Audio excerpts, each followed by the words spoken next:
Hey everybody, welcome back to the Jet Setter video blog series. This week we're going to discuss the defense and the Jets offseason minicamp. Welcome back, Tyson. This is the second installation of our offseason review with the, now we're going to talk about defense. Rex Ryan's baby. Well, funny enough, Rex Ryan is once again raving about this defense. Is there any truth there? Like What else about is being new? a top 10, top 5? Man, it's like that's all he ever talks about. Speed on defense, how good they look, how dynamic they are, all these crazy sets. Good for you, Rex. I'm glad you're excited, but the only thing I have to say is there's three parts to your team. It's defense, offense, and special teams. So that's just a story for another day. All right, let's jump right into it. Let's talk about the defensive line. Always been a pretty good position for the Jets. Muhammad Wilkerson. Can he become a Pro Bowler this year? Man, this could be the year. Yeah. He had a great year last year. I thought he was a Pro Bowl player last year. Well, how's he looking in the minis? He's ready, man. I mean, Yeah. now, I mean, it's still it's still minicamp. You see more in training camp, but he's on the verge of being a huge, big time player. That's what they need. They need to get a pass rush without blitzing. I mean, to have a guy that can just beat his man one on one and go after the quarterback and disrupt things. Just be a disruptive player. It doesn't even be sacks. Just pressure the quarterback. Get behind the line of scrimmage. He's that guy. This could be the year for Muhammad Wilkerson. All right. Well, what about the rookie Sheldon Richardson? How do you think? I mean, have you heard anything? He's explosive. I mean, there's not a whole lot you can get out of running drills, but I mean, the biggest concern going into the training camp was who can replace Mike DeVito and Sione Puha. And based on everything we've seen so far, he's explosive, strong, he's quick. And then there's Kenrick Ellis too, Damon Harrison. They have some young guys that are hungry, that are explosive.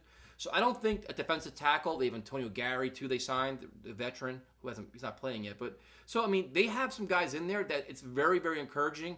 And if they can disrupt the middle, that only opens up the outside for the pass rush. all right, well, what about moving Quentin Copeland to outside linebacker? Well, I went to an event with Dennis Thurman. He did like a little Q&A with the fans. Right. And Dennis Thurman's thing was, if you see Quentin Copeland dropping back into coverage, blame me. Quentin Copeland is going to pin his ear back and go after the quarterback. So he's a pass rusher, dude. So if he's talking trash about... So we're not talking about a Mike. We're talking about like... he's going after the quarterback, right. dude. If he's talking about, I can stop Dustin Keller. Yeah, I can stop Gronkowski. Listen, he's going after the quarterback. You're not going to see him dropping back in a dynamic formation. I don't believe. Well, the linebacking crew, I mean, talk about a facelift. But they injected some speed. What do you thought? A lot of speed. Antoine Barnes flies. You know, it's funny because is Antoine Barnes and Demario Davis this fast, or was Bart Scott and Brian Thomas and the rest of the guys that slow? Really? There's that much of a difference? They fly, dude. Antoine Barnes flies. These guys got some speed. I like the return of Calvin Pace, but the Jets have some young, hungry linebackers. And Ricky Sapp is there too, which can Calvin Pace play a significant role? I think so. People were kind of down on bringing him back. Calvin Pace is a pretty versatile linebacker, experienced, and he can get to the quarterback too. But he's always been asked to do so many different things that I think his performance was discounted a little bit. But I think he's a valuable asset to the team. They have other young linebackers like McIntyre and Mauga and all these guys, but the linebacking core, they got some speed and they got some pop. Well, that's exciting because I remember we were high in the group last year because everybody lost weight or gained weight. Yeah, like, Maven and all these guys, yeah. But now it's speed. Demario Davis can move, Barnes can move, and they can get to the quarterback. I mean, these guys, now it's just a matter of assimilating to the defense, knowing what you're doing. But there's a lot of potential. It's encouraging. It really is. All right, let's talk about the fellas behind them, the safeties.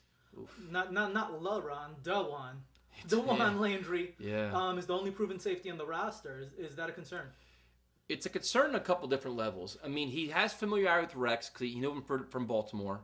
But after him, it's Antonio Allen, Josh Bush, Jaquan Jarrett. I mean, there's a lot. Bush has the lead right now. Right, but he got burned again today, and in today's last day of minicamp, he got burned again today for a touchdown. He got burned again yesterday. So that's the problem. It's a lot of inexperience. There's not a lot of game experience there. Antonio Allen, the guy, second-year player, and Jaquan Jarrett, they're all so young. But the thing is, it's speed. You want speed to cover tight ends. You want guys that can hit pop. Like, can you get to the quarterback? Can you make these plays? Can you cover a running back?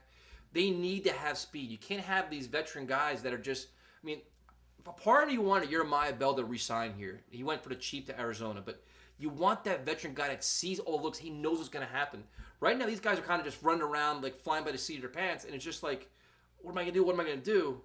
Well, one of the things I always learned about, I never knew about football, but I learned from one of the players is coaches really don't teach. They teach them scheme. Yep.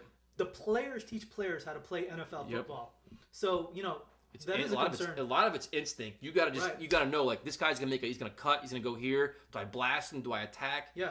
It's To There's not a whole lot of teaching going on. No, there's not, and it's like you have basically your safeties are just it's a lot of inexperience, and it's a risky proposition. And honestly, I wouldn't be surprised they burden the veteran. Who it is, I don't know. Right. I was hoping kind of Jim Leonard kind of worked his way back in here somehow, but that didn't happen. So we'll see what happens. All right, let's talk about the guys on the sides, the corners. Revis is gone. Thank goodness we don't have to talk about that anymore. Right. I mean, you got some nice draft picks for him.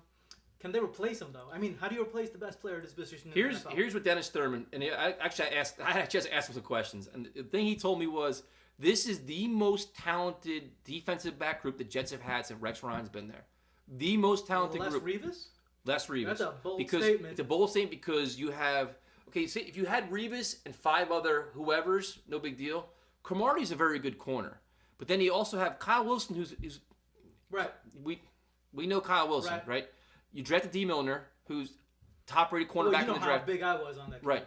But then you have Isaiah Trufant. You have Ellis Langster. You have Darren Walls, Notre Dame kid. But these guys are all playing very, very well. Isaiah Trufant.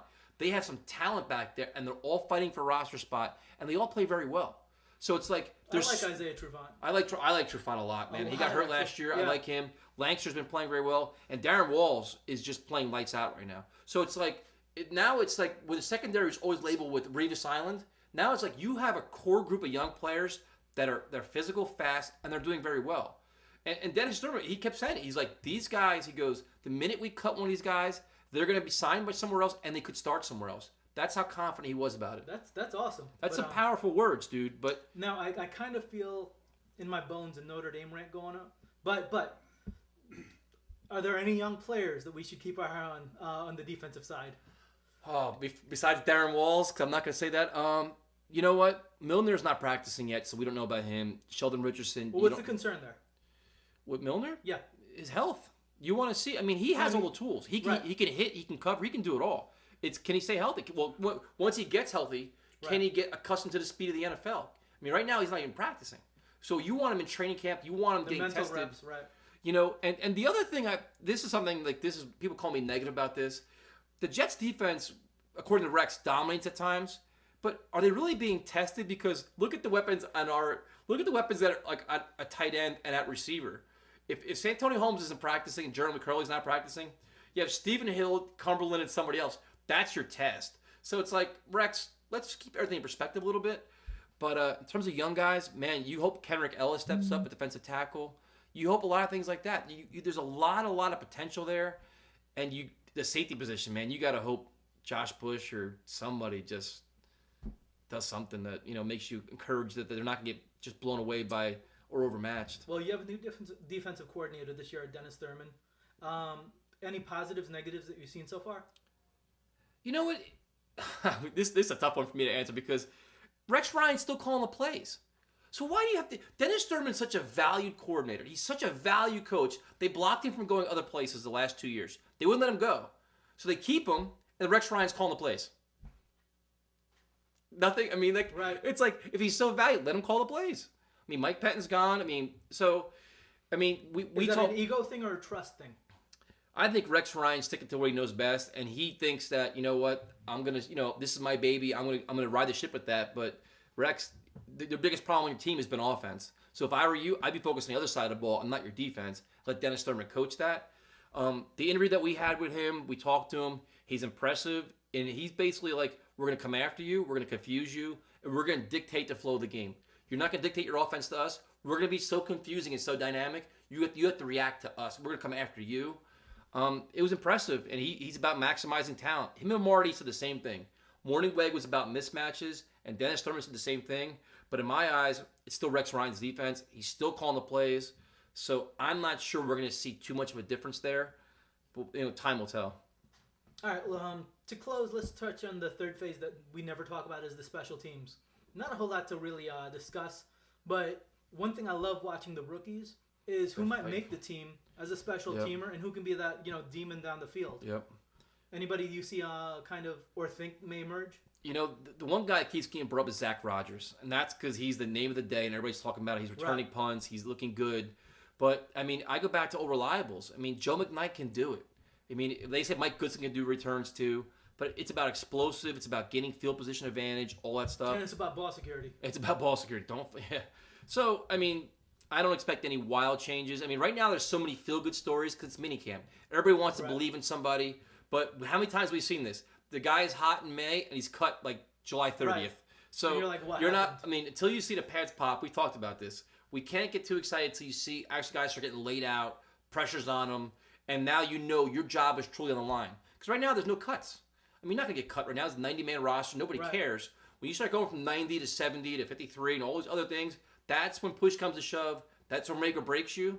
So that's when you start figuring out who can it's funny. It's the one thing you always hear, the soundbite every rookie gets is, "I cannot believe the speed." Yep. These are SEC players. Yep. These are these guys big-time have college proven. football These players, guys have made some plays. and they're getting breezed by. Yeah, I mean, you hear it, and even they said, I mean, even to go back for offense, like Geno Smith, they're like the speed of the game. Just like there's so many things going on. It's just right now it's all fun and games because it's mini camp and but training camp starts when everybody starts hitting, and you know that your next play could be your last play, changes everything. Yeah, for Smith, I mean, I was watching Michael Irvin talk about what open in college and open in the NFL is. I mean, it's difference. from a step to a foot to this. This is open. Yeah, so, but even like the safeties are learning now. You make that one false step, the guy's past you. Oh, it's unbelievable. So now, and the biggest concern for me with the defense, there's a lot of encouraging signs. Defensive line depth is better. The linebackers are good. The corners are much improved. But it's still, for me, it's covering the tight ends. Do you have the speed now with Mario Davis? You have all these guys. But the inexperience at safety concerns me a little bit. But that's still the concern for me. It's just having the... Well, the cool thing is everything's optimistic right now, and it's fun to talk about. You're not miserable yet, so that's good to see. Not yet. Except but, on defense, yeah. I'm not. On offense, right. It's a nightmare over there. But it's still fun, and I mean, there's a lot of optimism going in, so it's going to be exciting. The thing is the biggest concern we talked about last year was speed on defense. They've addressed that in many aspects. They have a lot more speed now. Now, what they do with it, we have no idea. Or if they're on the field 40 minutes a game, it could be a huge issue too. Right. But it's encouraging, man. So we'll see what happens. Well, let's get them. Let's go. Thank you for watching our latest video. Please check us out at thejetsetter.com. You can follow me on Twitter, trauch21, Facebook, Tyson Rauch. Also, we do Jet Nation Radio Tuesday nights at 8 o'clock. Check it out. We got a pretty good show going on there. And that's it. Hope you guys enjoyed the videos. We hope to do more in the future with training camp around the corner. So that's it. Talk to you guys next time.